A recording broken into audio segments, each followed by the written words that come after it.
Welcome to my cooking show.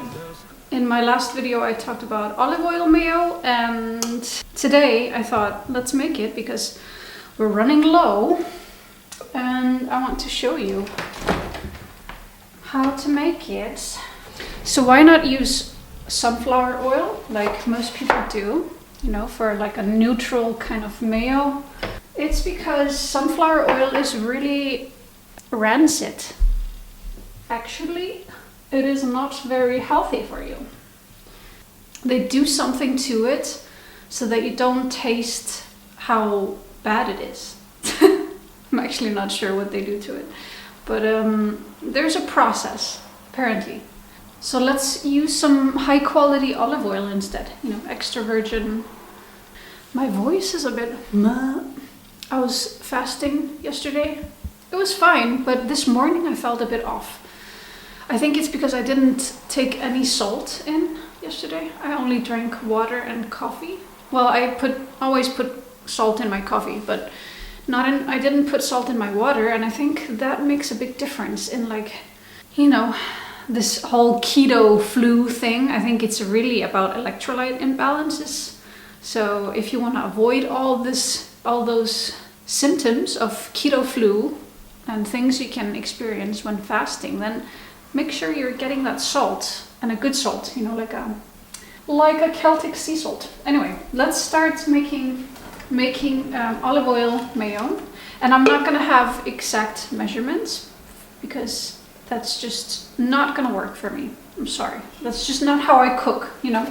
But I'm gonna explain a bit, like, okay, so what does this taste like and how am I gonna improve it? Because I think olive oil mayo is something you really need to balance well with the flavors, because otherwise it can be just bitter and spicy and not pleasant. So I will try to help you to get a nice result. We need some white wine vinegar. We need mustard. I hope this is still good. It's quite old. Ugh. I think it's fine. Some mustard, we need 1 egg, and olive oil, obviously, and some honey, some raw, delicious, beautiful honey. And then we need this blender, and it's so easy, you know, you can make this in 5 minutes. What I do, I start with some mustard, and for 1 egg, you know, I usually do like around 1 teaspoon, but you know, in the end, we'll see. We'll see if we want more mustard flavor. Then I usually do like half a teaspoon of raw honey, and make sure to lick your finger and the spoon. And this mayo is just so perfect on sourdough toast with avocado. Oh, like, you don't need anything else. Well, salt and pepper, but that's just the most perfect avocado toast. We also use this mayo for instance, tonight we're gonna have a burger, and I will make some baked potatoes. Yeah, it's beautiful to dip baked potatoes in. Yeah, I mean, it's not as neutral as regular mayo. We just have to get over that regular bland standard mayo, because, you know, we should take care of our body, right? And enjoy. So we have to make it win-win. I mean, most of the time, you know. Fine if you go out and you have fries and you get standard mayo, you know, well. But at home, you know, on a regular basis, we want things to be good, right? Oh my god. Okay, so like a few splashes of vinegar, like that. And this we can adjust in the end. Oh, salt, of course.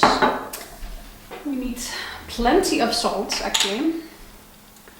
So like 1 pinch, 2, 3, 4, and 5. But we will adjust this in the end again. Then we crack the egg and try to just not destroy the yolk, but it's fine if you do, it's fine. In it goes. Ah. And then the more olive oil you put in, the thicker it's gonna be, which is strange to the brain, but that's the truth. Yeah, I don't want it too thick either, because then it's just not fun to scoop. And it kind of breaks a little bit, like becomes like a pudding, you know? Yeah, I think we got 1 cup in here now.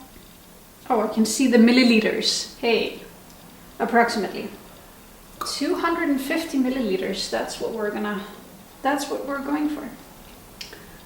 So we can write that down. Then we just blend it. We just start at the bottom to blend the egg, kind of, and then we just slowly incorporate all of the oil. So let's begin.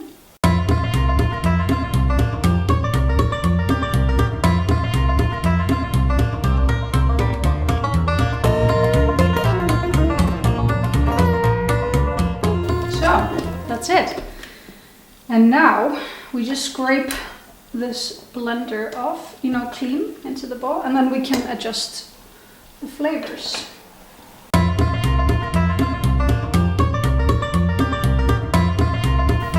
That's good enough. Perfect. But let's keep it here, because we might need to mix it again. Hopefully not, but let's give it a taste test. Let's see what's missing. Okay. It's quite bitter and sour and sweet. So I'm missing salt. Well, maybe not sour, actually mainly bitter and sweet.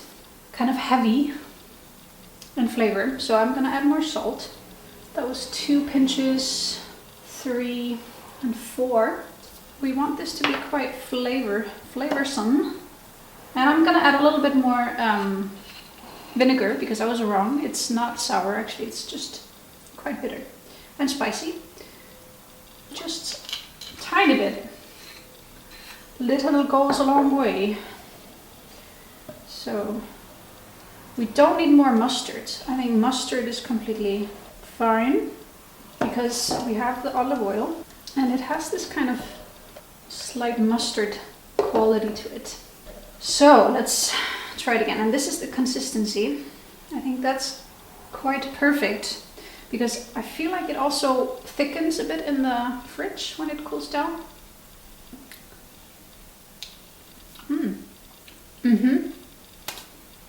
More vinegar, just a little bit. It's still a bit too heavy, bitter, and I think also salt. We can use a bit more salt. Just like that. Why not more honey? Because it's heavy tasting. More honey would just make it more heavy. So let's try it again. Okay, there we go. Yeah, exactly. You need quite a bit of vinegar, you need quite a bit of salt, just a little bit of honey, a little bit of mustard. And yeah, I think we got a good balance now. But yeah, it's tricky. It's actually a bit difficult to explain how to balance flavors. But I mean, for me, I don't know how to do it exactly. But I'm thinking if we can do even more vinegar. I think we can, actually. Just a tiny bit, you know, like that. But this is just to balance out this bitter olive oil flavor. We need to up all the other flavors as well. They all want to, you know, have a nice harmony in the mouth. Let's see if we need more salt. No, I think we're done. That was good. Good job. Thank you for watching. I'll see you in my next video.